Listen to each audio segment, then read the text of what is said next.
But all right, good morning, welcome back. Good to see you all. Good to be back. But today is August 3rd, a red letter day in history, because it was on this date in 435 A.D. that Nestorius was exiled by the Emperor Theodosius II into a monastery in Egypt. So Nestorius is responsible for what we call Nestorianism, which is the idea that Christ we're two separate individuals. That there was a physical Christ, there was a spiritual Christ, and they were two separate individuals. And some of the issues that Nestorianism brings up is that how could God die, which is one of the things. And so this was taken care of at the Council of Chalcedon in 451 AD, where they dealt with Nestorianism as a heresy, called it a heresy, and pretty much exiled anybody who agreed with Nestorianism or supported this whole idea. And as a result of this came back recently, last year or so, to us. Debbie and I were in a class or in a meeting or watched a video or something from a guy talking about the African church. The African and the Syriac church was basically cut off from all of Western Christianity. And so what we see happening here is where what we think of in the U.S. as Christianity and the growth of Christianity at one point was worldwide, and it starts to narrow. Okay. And then depending on where you are, some people will get to it. It becomes so narrow that it's only within the room you're in is where the only real Christians are. But it was one area where it was just defined. So the council of, no council ever fixes a problem. They don't like decide, okay, explain it away. They just kind of announce this is a heresy, this is not. And so the same thing happened with what were the other ones as far as the Nicene Creed, the role of the Holy Spirit. They didn't say this is how it's done. This is the right way. They said this is heresy, this is not.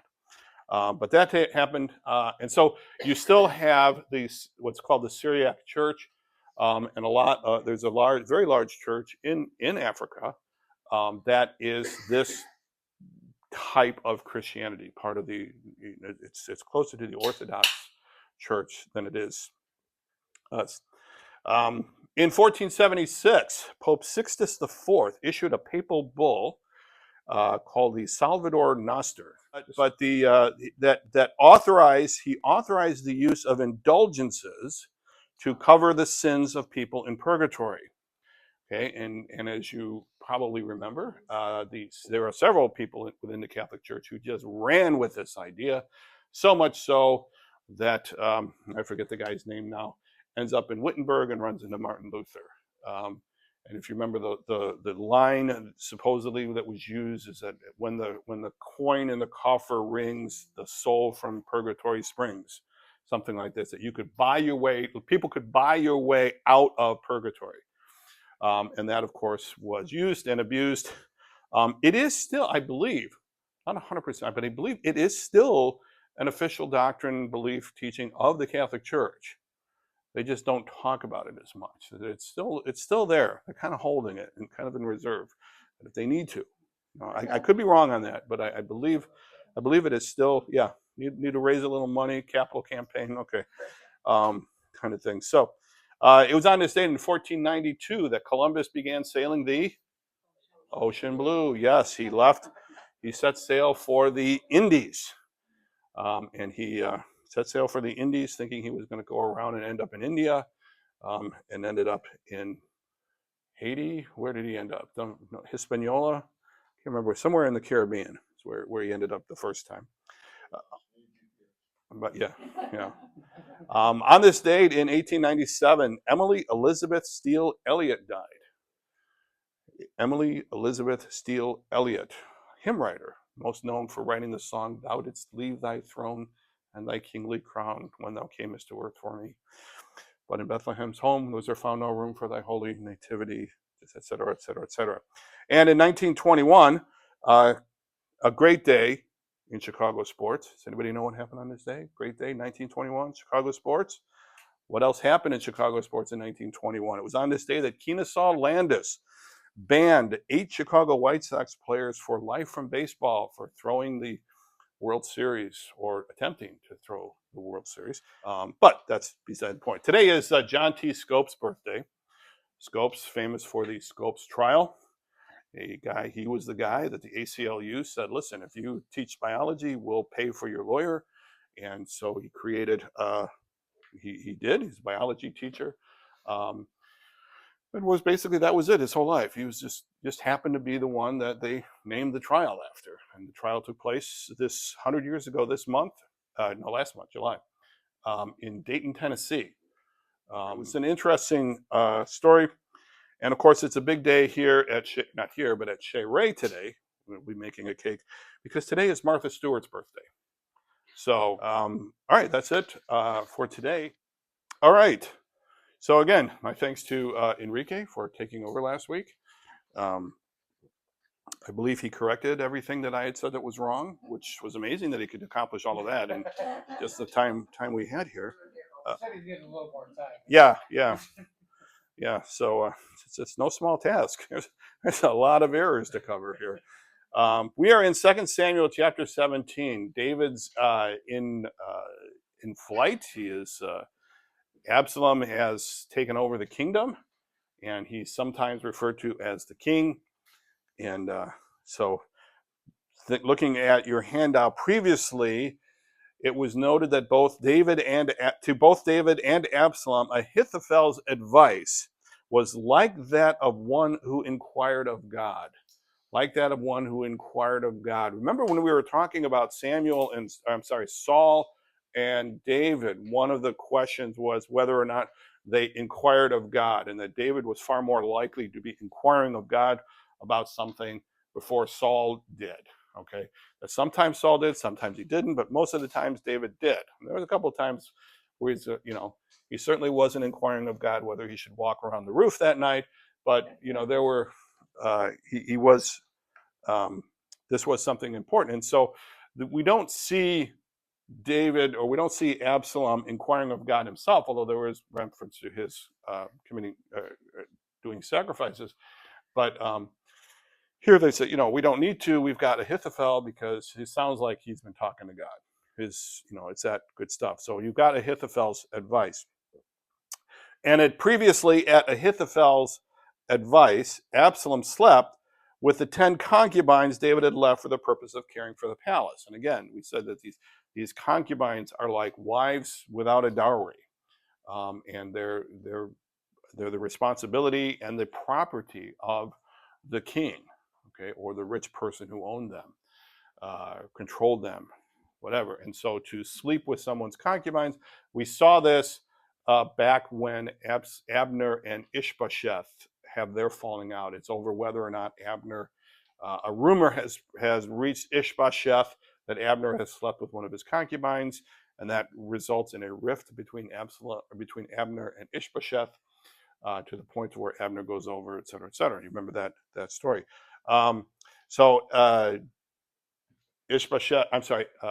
Absalom goes and sets up a tent and on the roof and sleeps with all 10 of these concubines, and in that way makes it clear to the people, anybody who knows, okay, Absalom has really taken over. And plus it's a way of committing to that. It's like there's no going back at this point. Okay, Absalom, they're not going to make nice when, in the mind of the people. I mean, when we start talking later on, we get to David and the end of this particular chapter, one wonders whether David thought that they were going to make nice one day or not. But regardless, but we are not done with these 10 concubines. They will come back. And we're also not done with this idea of sleeping with someone else's concubines. That comes up again as well. And I'll tell you when that's going to come up. There's going to be, I'm going to have a couple of bonus episodes here. If you've ever followed a podcast, podcasts have like 7 episodes, and then they do like a bunch of bonus episodes kind of thing. So we're going to actually spend at least one day in the book of Kings, where we're going to kind of finish out. So like at the end of the movie, where they do the freeze frame of the character, and then they say what happens to the character after the movie. You kind of see that. So we're going to kind of do that and talk about what happens to these people. Because once Samuel ends, there's still a lot of these guys that are wandering around. So we're going to see what happens to them. So Hushai, at David's direction, presented himself to Absalom as an advisor. This also should say previously as well, but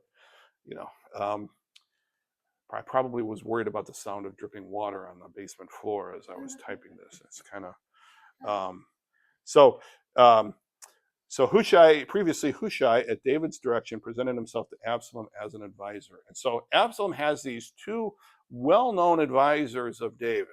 Okay, so he's got Ahithophel and he's got Hushai. Okay, and so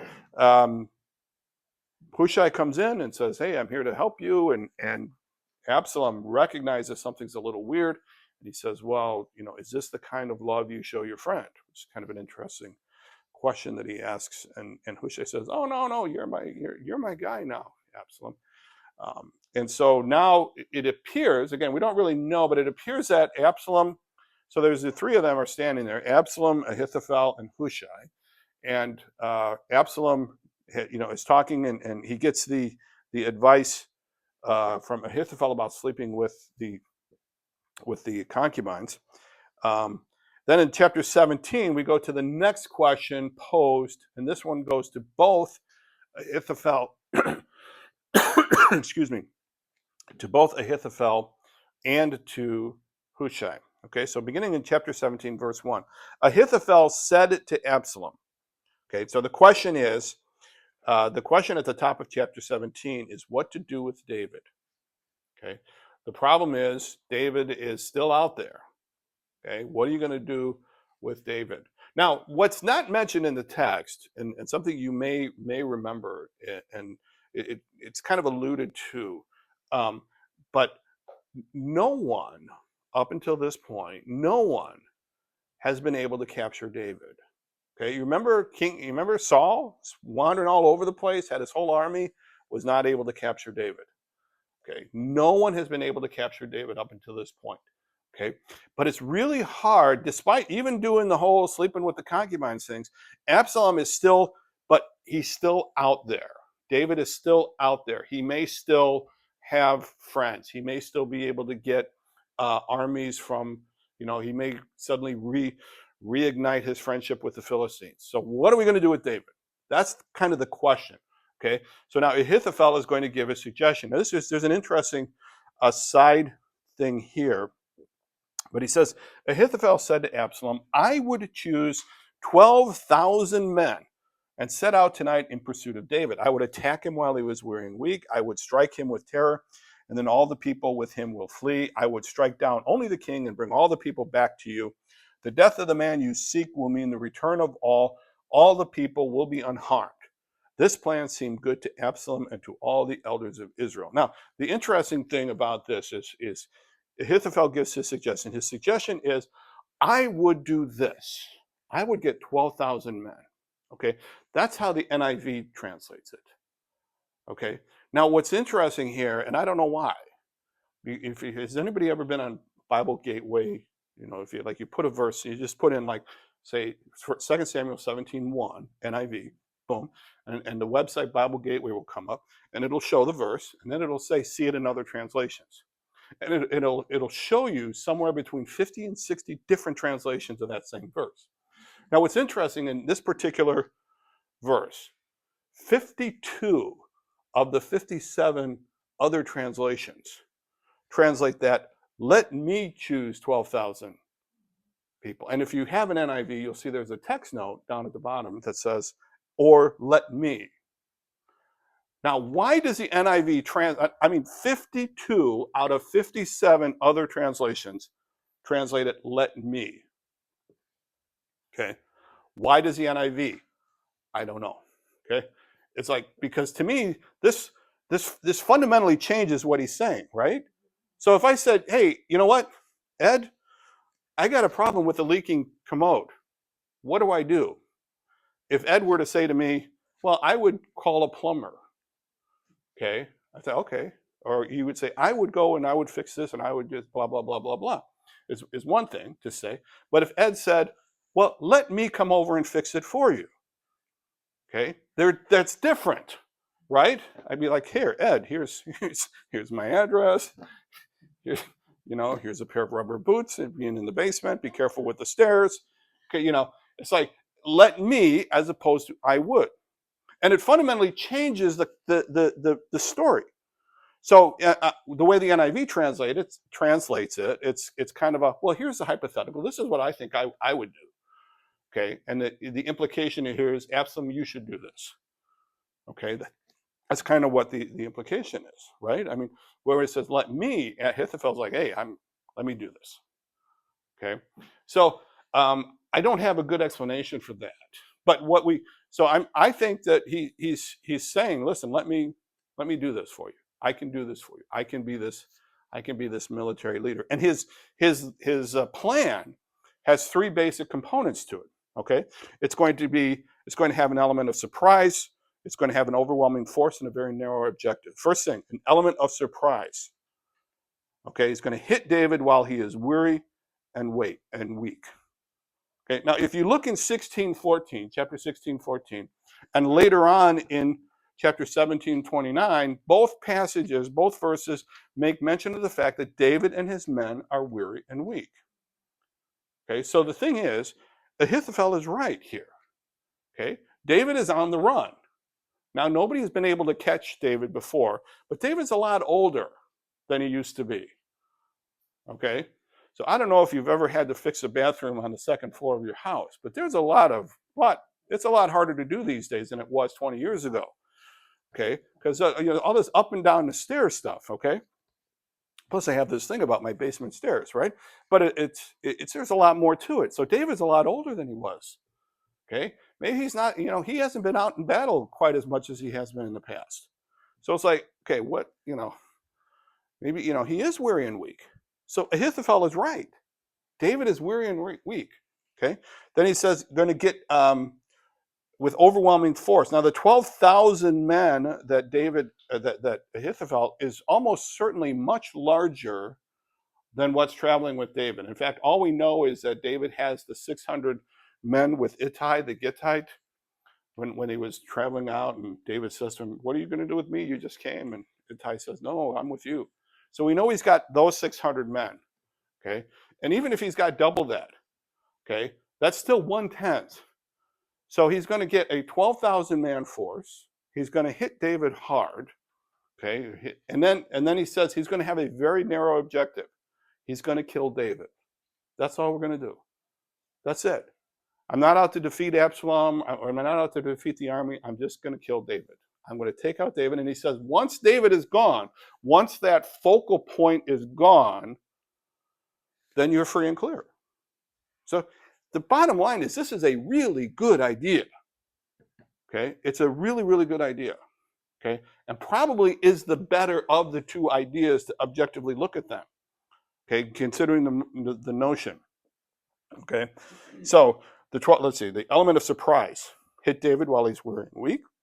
The 12,000 men would be much bigger than David's force, probably, resulting in an overwhelming force. And a very narrow objective: kill only David. Okay, and then once that's out of the way, once David's out of the way, he takes care of what is the problem. The problem is not how to defeat the army. The problem is how to get rid of David. And Ahithophel's advice is, here's how you're going to get rid of David. Okay. So this plan seemed good to Absalom and to all the elders of Israel. So the plan sounded good to Absalom and all the elders of Israel. Now, who are the elders of Israel? Okay, this is probably I don't know, like a royal council, a group of the leaders, kind of just getting the heads of the clan. We don't really know, but they're all, now, do they all agree with Ahithophel? Are they all just kind of sucking up to Absalom? We don't really know, but it is a good idea. Okay, that's the thing. It is a good idea. It's a really good idea. And if Absalom really wants to get rid of David, he should do what Ahithophel says. Okay. So but Absalom said, summon also Hushai the Archite so we can hear what he has to say as well. Okay, so now maybe it's going to be a test. Okay, or maybe Absalom is starting to think, okay, I need to act kingly. I should get other advice, kind of thing, right? So Hushai comes in. When Hushai came to him, Absalom said, Ahithophel has given this advice. Should we do what he says? If not, give us your opinion. So maybe, he explains to Hushai what the story is, what Ahithophel says to do. And Hushai, and again, who's Hushai there? Who is Hushai's king? David. Okay, he's there to help David. Okay, so Hushai replies to Absalom, the advice Ahithophel has given is not good this time. Now, Hushai didn't say anything. We don't know if he's there, but there's no indication that Hushai said anything when Ahithophel said, go sleep with the concubines. But so the advice is not good this time. Okay, which is kind of like, usually this guy is spot on, but this time it's just a little bit off. Okay. You know your father and his men. They are fighters and as fierce as a wild bear robbed of her cubs. No, he's not wrong, right? He knows, you've taken something from David, okay? And David knows that. Besides, your father is an experienced fighter. He will not spend the night with the troops, okay? Even now, he is hidden in a cave or some other place. If he should attack your troops first, whoever hears about it will say, there's been a slaughter among the troops who follow Absalom. Then even the bravest soldier, whose heart is like the heart of a lion, will melt with fear, for all Israel knows that your father is a fighter and those with him are brave. Okay, so here's what's wrong with with Ahithophel's advice. Okay, you're underestimating David. Okay, David is a fighter. And again, in the back of our minds, we know nobody's ever captured David. Okay, and he's a fighter. He's not sitting there waiting for you. He's armed. He's in a cave right now. And Ahithophel's advice is to have a very narrow objective, and that's a good thing. But if David hits first, and David is a fighter, see, there's no indication that Absalom is a fighter. Okay, there's no indication that Absalom went to war or anything. He might have, we don't know.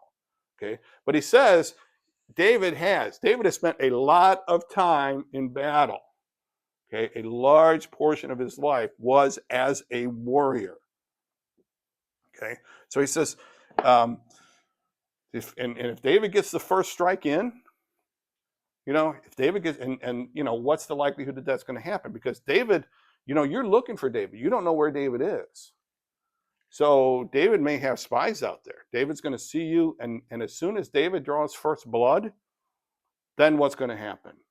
Everybody's going to go, whoa, wait a minute. We remember David. David, he knows what he's doing. I'm not going in there. I'm not going to go into that fight. It's like all the movies you ever, every movie, gunfight kind of movie you ever see. There's always one guy in the background who, the boss, so to speak. And there's the good guys are in a room with 50 guns, and there's some guy going, go in there.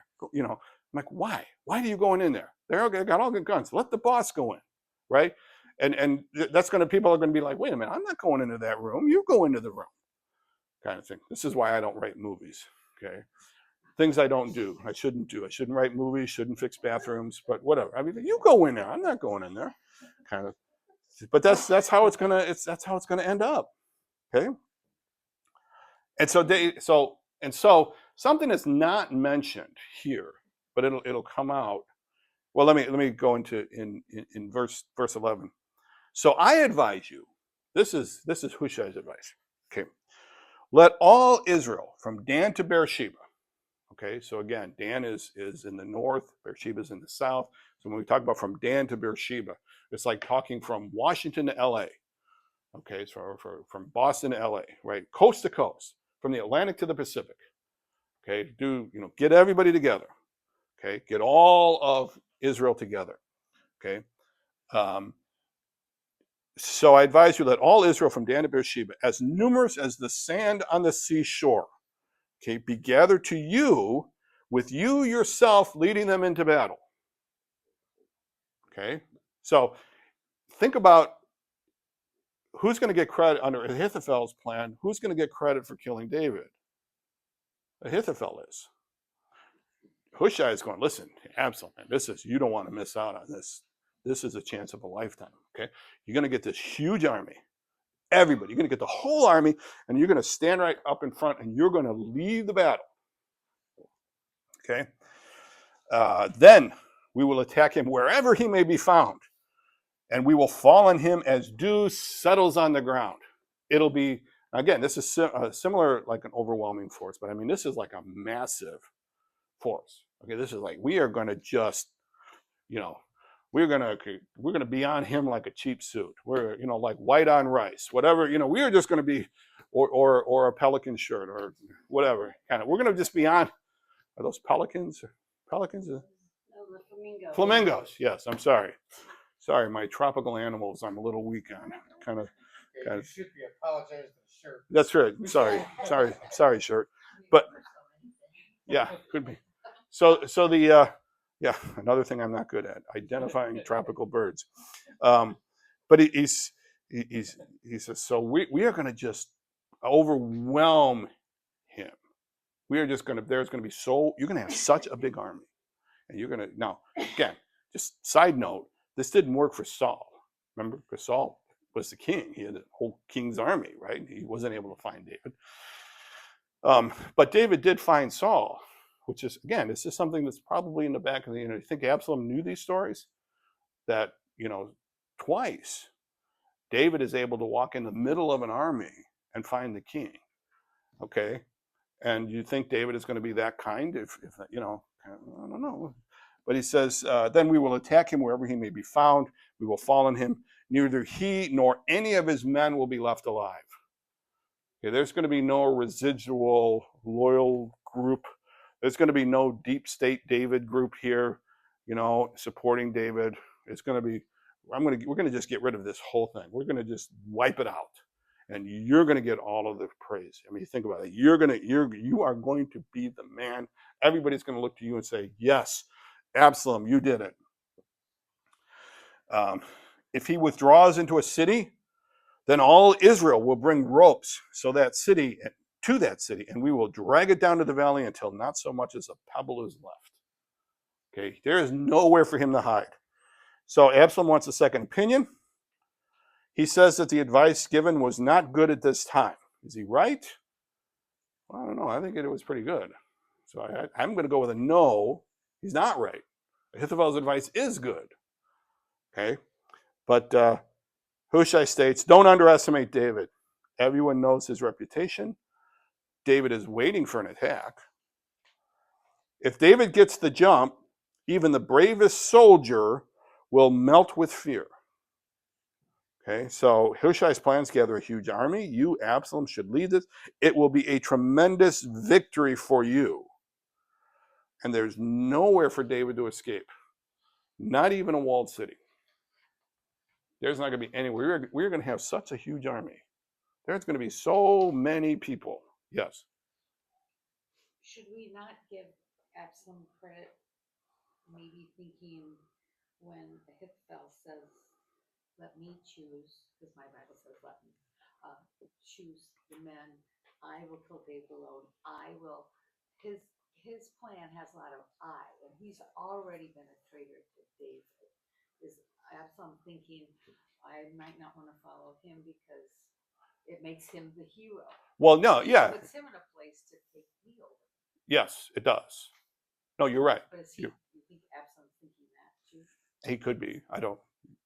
That's certainly in Ahithophel's leaves Ahithophel as the hero, the one who killed David, kind of thing, and that does put him in a very powerful position. So maybe he is. Maybe Absalom is trying to be.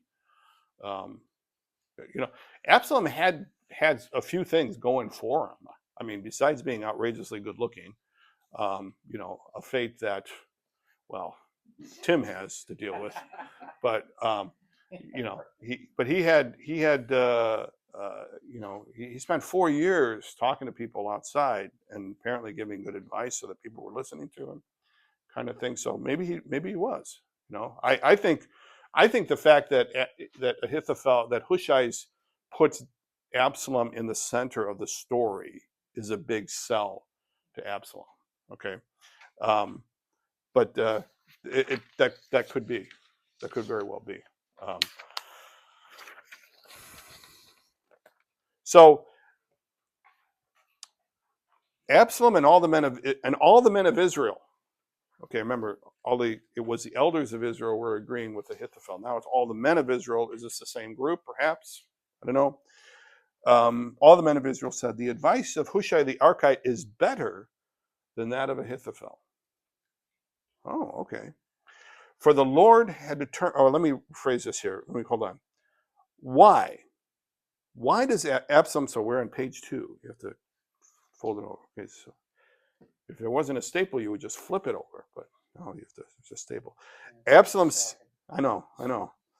Absalom sees Hushai's advice as being better. Why? Now this is just speculation. First two are speculation. Perhaps Absalom is not eager to take on David immediately. Okay, I mean, if I was Absalom, I wouldn't be that eager to go. I mean, I don't know. I don't know what kind of, hallucinations are going on in Absalom's head. If he really believes that he's the guy, that he's the better candidate, et cetera, et cetera. And when he does and wins, Absalom will get all the glory. Absalom will be the undisputed leader. Okay, there's no question who took care of David. There's no question who's the king. Everybody's going to know Absalom is the guy. Okay, so this is why. But the real reason, when it comes right down to it, why does Absalom suddenly see Hushai's is better? Well, it tells us there in the verse, at the end of verse 14, for the Lord had determined to frustrate the good advice of Ahithophel in order to bring disaster on Absalom. Okay, the real reason, well, because the Lord intervened. If you remember in 1531 and in 1714, there's 2 references, David prayed. When he heard that Ahithophel was gone over to Absalom, he just prayed, make his advice foolishness. Okay, make his advice foolishness. And then he walks and he sees Hushai, and he sees the way that Hushai can be a part of this. And so Ahithophel gives this great idea. Okay, I mean, it's a good idea. Ahithophel is right. This is what David, or what Absalom should have done. He should have followed Ahithophel's advice if he wanted to get rid of the big question. He should have taken care of David. Okay, but what neither Absalom and perhaps Ahithophel really realize is that David is still God's man. David is still the one anointed king. Again, remember, there's no reference to Absalom being anointed king. Okay, David is the one that was promised to be on the kingdom. David is the one that God wants in the kingdom, not Absalom. And it could be at this point, like we talked about this, and again, this is just speculation. It could already be known that David's plan was to make Solomon the king, because that comes out as an understood thing later on. But see, they just didn't take that into account. What does the Lord want here, kind of thing. And again, I mean, there's a lesson there. I think that we've got this figured out. But what does the Lord want in this? We have an indication of what the Lord wants. There's a lot of indication that the Lord wanted David to be the king. There's not a lot of indication that the Lord wanted Absalom to be the king, despite Ahithophel's advice being as one that inquired of the Lord, kind of thing. Okay. So for the Lord had determined to frustrate the good advice of Ahithophel in order to bring disaster on Absalom. Okay. So now this is an interesting thing about Hushai. Okay. Now remember, Ahithophel's advice is get 12,000 men and take off after David right away. Do it while he's weary and weak. Right. You got to do that quick. Don't wait 3 months. Go now. Okay. So Hushai gives his advice to Absalom. He wins the argument. Okay. But Hushai is not taking anything for granted here. Okay. He knows that Ahithophel is a powerful, very wise individual. He knows Ahithophel knows people. So he turns around and he says, okay, because Hushai knows where David is. Okay. David is on the inside, what would be the west side of the Jordan River. He's waiting there at the west side of the Jordan River. And of course, if you're going to be attacked, you know, for the attacking army, it's a good thing to have a barrier like a river behind you that you can't just walk over. So he knows that David is vulnerable to an attack from Ahithophel. Okay, so the funny thing here is Hushai hears Absalom say, "This, okay, your advice is good. We're going to do what you do," but he doesn't believe him. He's not taking anything for granted. He's not going to say, "Great, I won. I'm going to go back. I'm going to go. I think I'm going to go get something to eat, watch some TV, have a night." He's like, "No, no, no, no, no, no, no, no. We gotta take care of this because Ahithophel. I may walk out of the room and Ahithophel may come back in. You know, has that ever happened in the world? You know, when a guy comes in and, you know, if you ever talk to somebody whose belief system is whoever the last person they talked to was, kind of thing. And so he's not taking anything for granted. So he goes to Zadok and Abiathar the priests. Okay. Now I should have had a previously in here. Okay, but you remember previously, this is a free one. You don't have to fill this out on your handout. Okay, but previously Zadok and Abiathar had brought the Ark of the Covenant to David, thinking that they were going to go with them.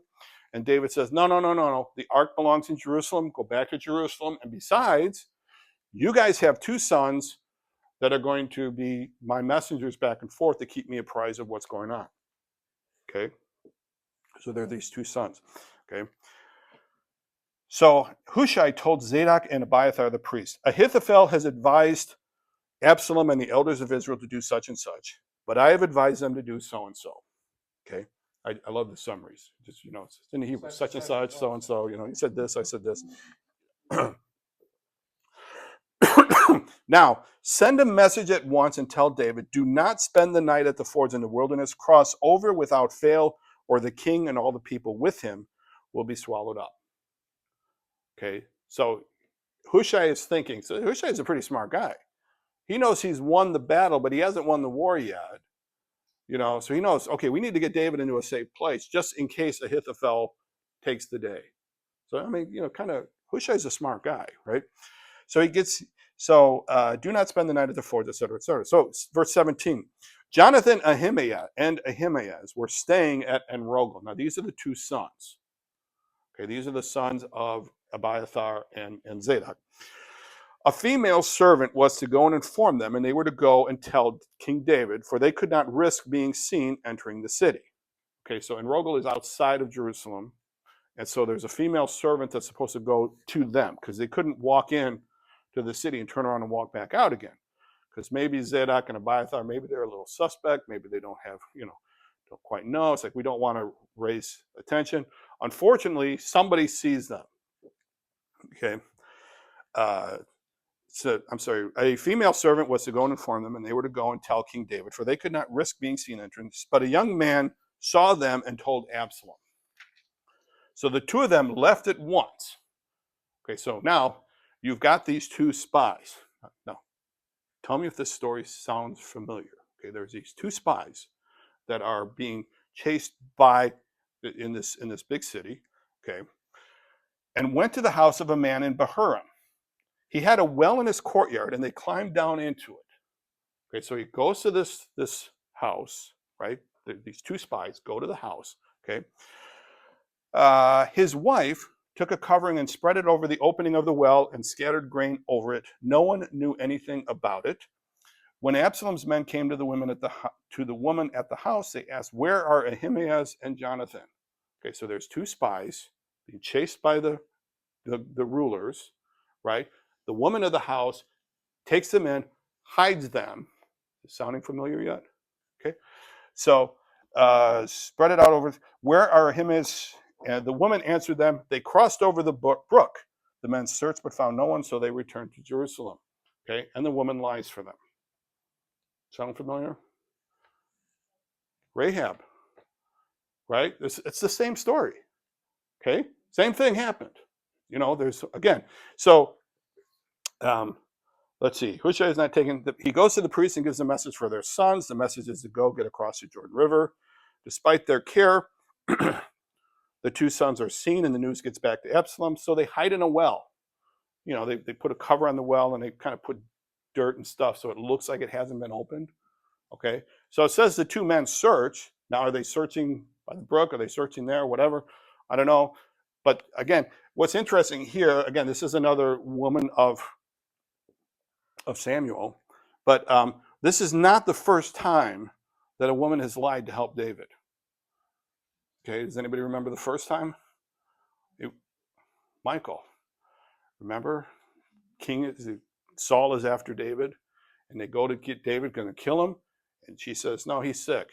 She tells David to run, and so she puts a fake body in the bed, and she's, no, he's sick, and it works.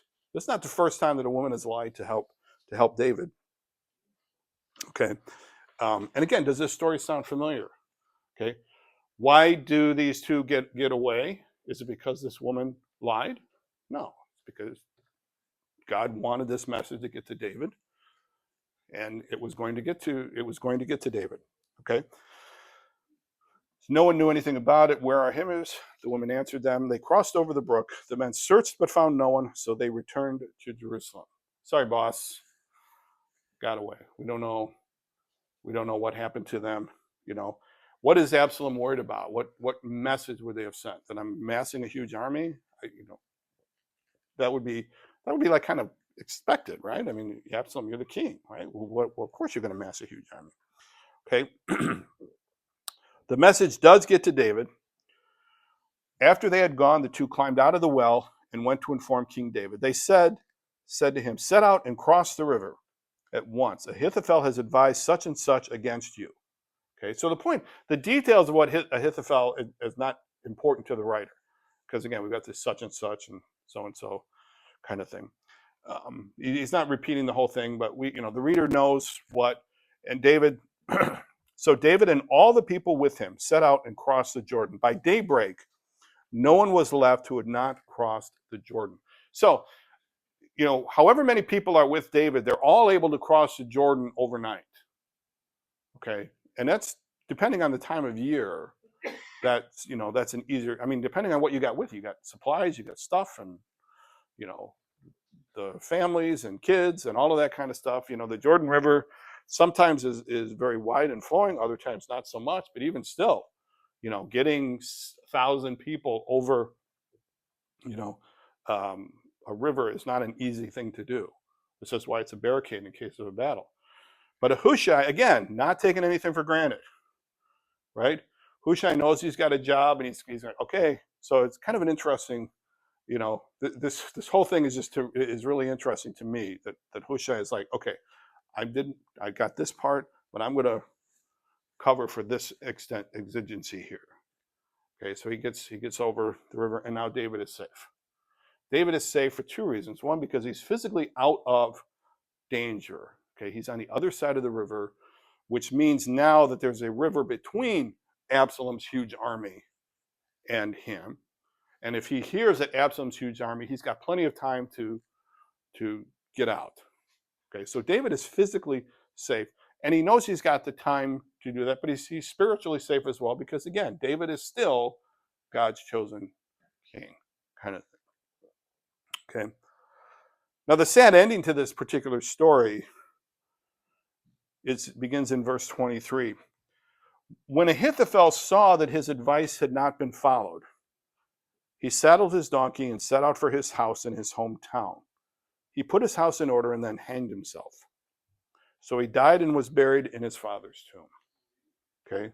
So, meanwhile, Ahithophel goes home, sets his affairs in order, and hangs himself. Okay. Why? Well, a couple of reasons. Possibly these are again, just,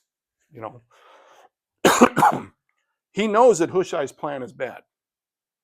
Okay. So Ahithophel, again, is a smart guy.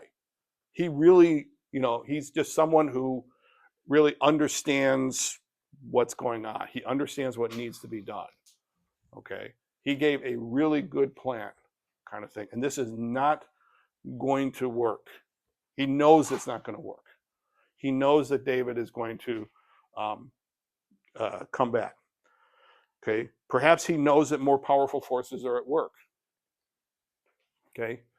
This is one of those situations where you can say, what was God's will? Okay. Well, it was God's will that David remain king. Okay. And he knew that he was fighting against a far more powerful enemy. On a more practical side, if David returned, or when David returns, Ahithophel is going to be seen as a traitor. And what happens to traitors? So Ahithophel says, okay, it's only a matter of time. You know, I cast my lot with the wrong person, kind of thing. If David returns, he will be a traitor. So he put his house in order and hanged himself. I wonder how that message got back to Absalom. You know, I mean, and how Absalom took that. Kind of a, just, Ahithophel killed himself. I wonder if that made, it made Absalom think, maybe that's what Hushai thought.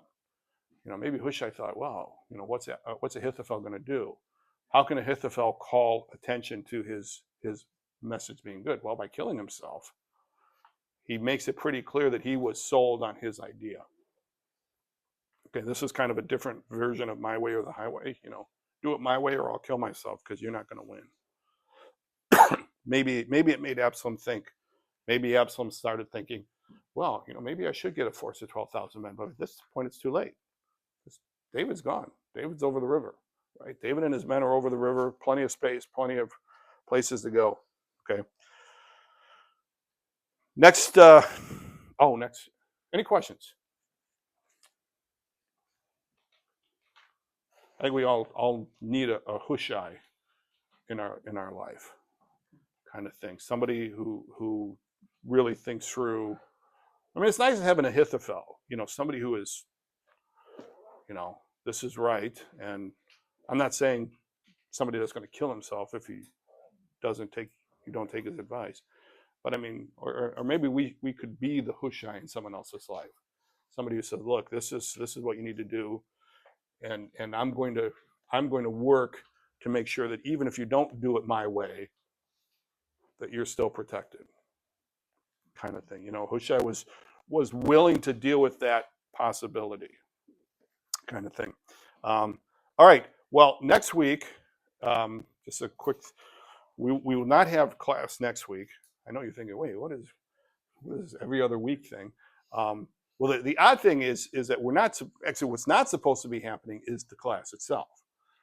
Okay, this was just sort of okay, we're going to take everything off, and I'm like, I don't want to take it off, kind of thing. But next week we won't have class. There's going to be a training session that if you are at all involved in anything, or want to be involved in anything, or even if you're not, it'd be good information for volunteers, youth ministry, nursery, kids programs, anything. I believe it's going to be in the fellowship hall. So we will not be meeting because you guys are the cream of the crop, and they couldn't have it without you all there, so to speak. But then we will be back the 17th, and the 24th is something after church. Then the weekend, so we'll have 2 weeks after that, and then we'll have then it'll be Labor Day, right? Labor Day. So we won't have on Labor Day. So what we're going to do, we are getting to the end of Samuel. I know some people are like, seriously, I don't think we're ever going to finish that. I don't know. I've gone through the book of Jude and thought I'm never going to get to the end of it. But so we're going to go through Samuel. We're going to finish Samuel. We're going to do Kings, and I'm thinking now about what I want to do afterwards. Okay, I know I've talked about it. Just so if you have suggestions or ideas or comments, complaints, words of wisdom, great thoughts at large, I could do a seminar on bathroom repair. That would be. It would be one of those things that I pay very careful attention to what I say and then just don't do it that way. But it lasted 20 years the last time. So I'm just saying, even if it was done wrong, it lasted 20 years. But I do want to talk about, part of me wants to do a thing on like creeds and councils, kind of looking at it from a church history and how it's affected what we do. I like that kind of stuff. That would be one idea. I know others have talked about, have mentioned doing like a Daniel and Revelation sort of thing. I will tell you that if we do that, that could be interesting. Although I will say that my views are on Daniel and Revelation are not quite what they were when I was younger. Let's put it that way. Not quite as dispensational. So maybe I'll call it. I did do a Daniel and Revelation series once in a previous life at a previous church, and I called it "It's the End of the World as We Know It, and I Feel Fine." So some of you, that's a song. So there's the end of the world as we know it, and I feel fine, kind of thing. But I suspect it'll be far fewer charts and graphs and things. If you know what I'm talking about. If you know, kind of thing. So that could be interesting. Okay, start some fights, some arguments about it. Come on in. We'll put the dispensationalists on one side and the covenants on the other side, and ready, kind of stuff. So, anything else? Any other questions? Things? All right. Well, thank you very much, and I will see you guys. Well, I'll see you next week because we'll all be over there. So I'll be here, but see you next week. We'll take it from there. Thank you very much. It's one of those things. If I was at someone else's house, it wouldn't be that big a deal.